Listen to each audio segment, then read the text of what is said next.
घन्टी हाम्रो बज्दाखेरि कपाल सेतो हुन्छ, दोस्रो घन्टी बज्दाखेरि हाम्रो आँखा कमजोर हुन्छ,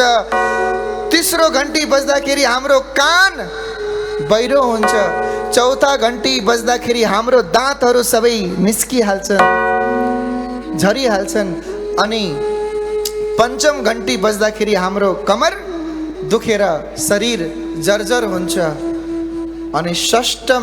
घन्टी जब मृत्युको बज्छ, किनकि 5 घन्टी बजाउँदा पनि मान्छेले बुझ्दैन, मान्छेले भगवानको शरणमा पर्दैन, भगवानले आफ्नो मान्दैन, भगवानले आफ्नो जान्दैन, भगवानलाई आफ्नो मनमा मुटुमा हृदयमा राख्दैन, तब मृत्युले भन्छ यो मनुष्यको काम छैन है भनेर ठ्याक्कै छठा घन्टी बजाएर मृत्युले